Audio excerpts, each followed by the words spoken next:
Have you ever wondered what the psychology is of people who don't post their lives online? What's the power they seem to hold that other people don't? So, in this video, we're going to take a look at the psychology of people who don't post online, but also we're going to look at the psychology of people who do post everything of their lives online, because the difference between them really isn't about social media. It's about approval. It's about identity. And it's about who gets to influence the decisions that you do make. Now, before we start, I'm not going to say that everybody who posts stuff online is insecure or a complete narcissist, right? That would be stupid. People share photographs to stay connected, to share with family, to share with work, to build businesses, or to simply just have some fun with it. There is nothing wrong with any of that at all. What I want to explore today is what happens when posting stops being, say, something that you enjoy and it starts becoming something that you really need to do. Because that's when the psychology completely shifts and completely changes. So let's start with the people who post a lot of their lives online, and we all know these people. And again, I'm not talking about somebody who puts up a photograph and of it every now and again. That's not it, right? I'm talking about what happens when your life itself becomes the content. So if you're an influencer, which there's a lot of you, or if your identity has become closely connected to your online presence, you're in a very unusual position because you are the person, but you're also the product. Your face is part of the product. Your opinions are part of it. Your relationship, your home, your body, your holidays, and even the difficult moments in your life, they all become something that the audience consumes. And once that happens and you open that door, it's very, very difficult to keep that audience and that door shut and outside of your life. So you go to a restaurant and part of you is having dinner, but there's another part of you that is thinking about the photograph. You go on holiday and part of you is really enjoying that holiday. And there's another part of you asking whether you have enough content for your channel.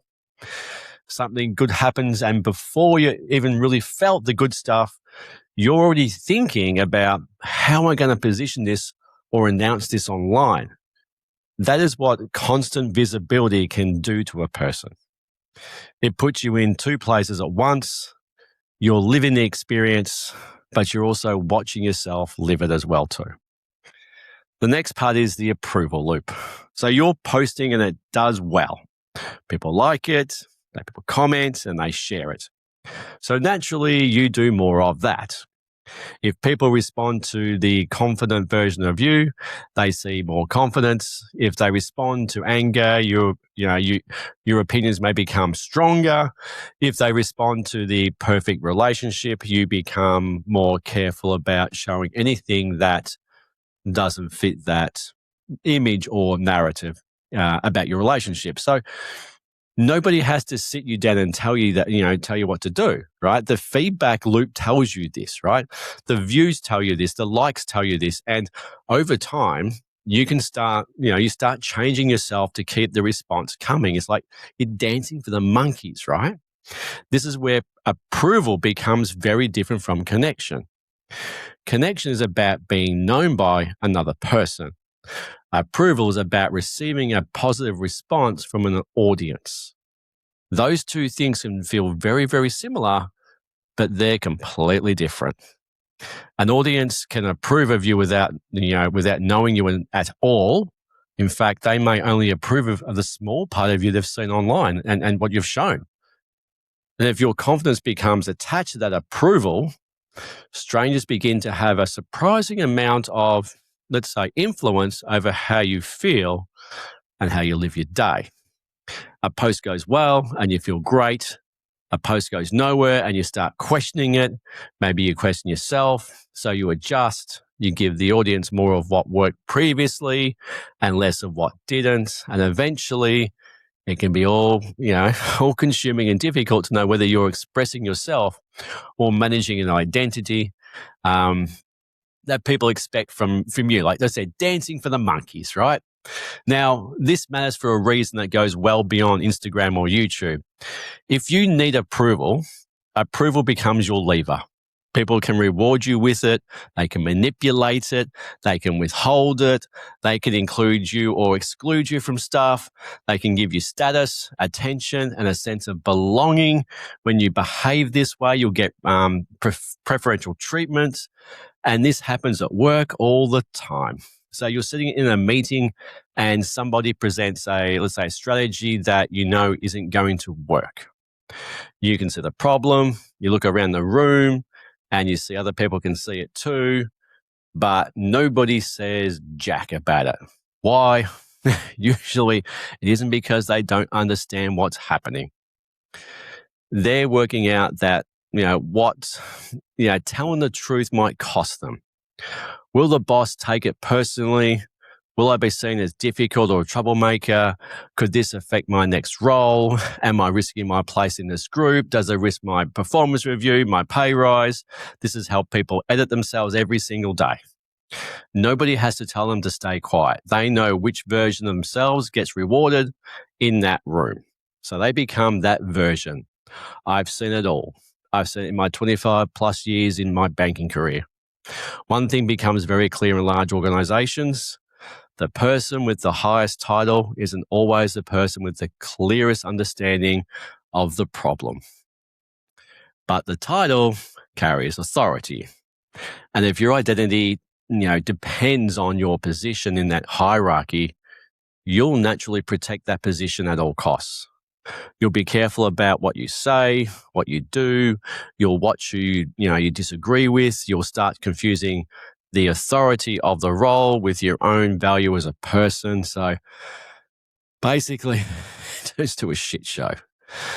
But now let's look at the people, though, who don't post much of their life on live. And this is very interesting because we need to be careful here as well, right? Because not posting doesn't mean people are automatically that somebody is confident.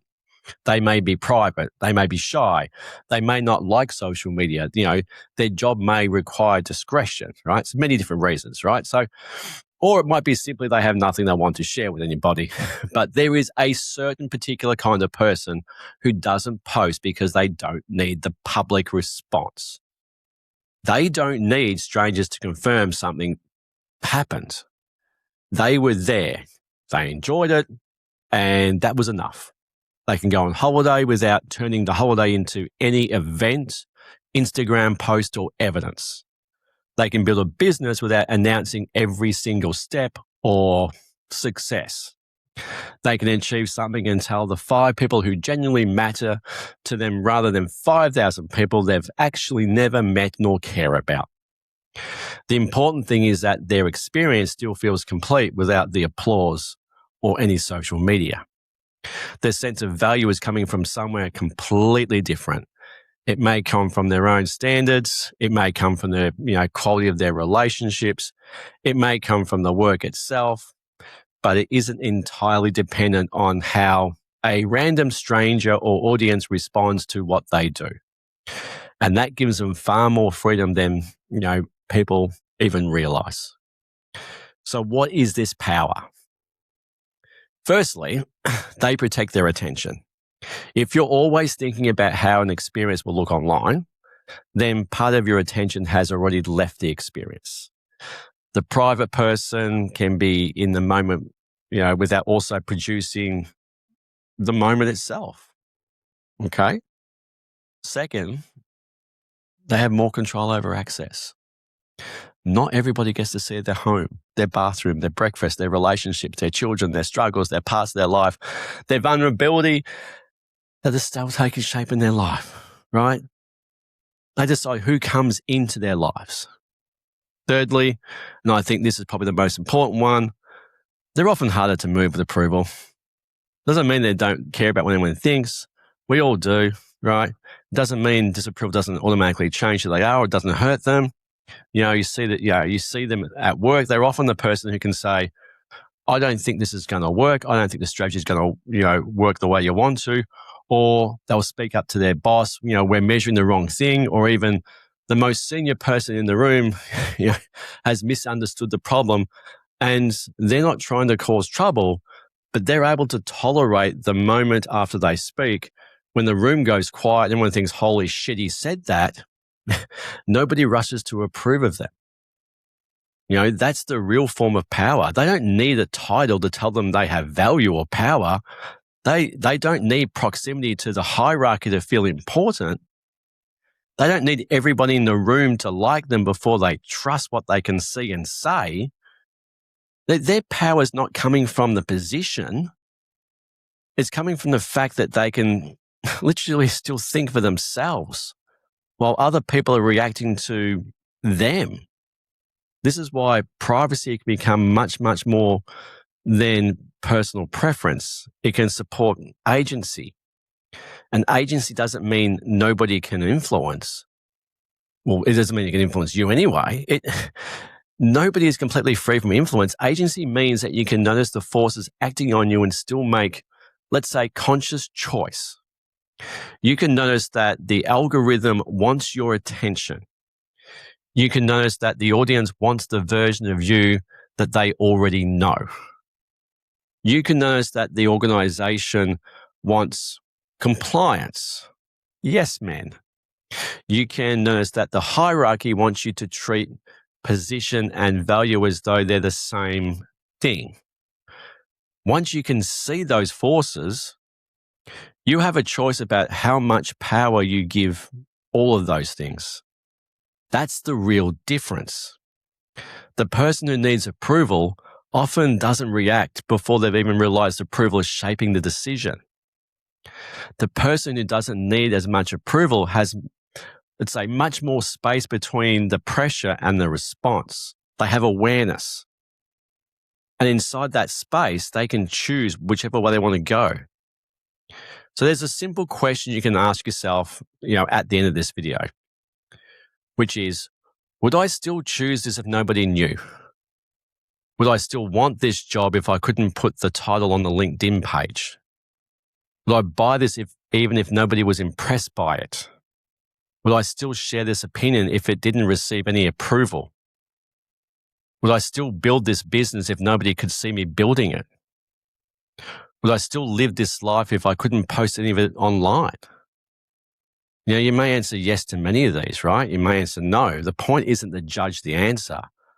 The point is to see what else is influencing the choice. Because once you can see that, you actually have more awareness at this point. And with more awareness, you can have more agency and more choice. With more choice, the world opens up. So the psychology of people who don't post online isn't as simple as saying that they're all confident and everyone who posts online is insecure and narcissist. Well, some of them might be, but it comes down to one simple thing. They know themselves deeply. They have passed through the gates of hell in their life. That initiation through the darkness was exactly what they needed. They can share without performing. They can listen to the room without, say, automatically conforming to it. And they can be visible without handing strangers control of, of who you need to become, for approval. That is the freedom people sense in someone who doesn't need to display their life online. They're not against attention. They just don't need attention to know who they are.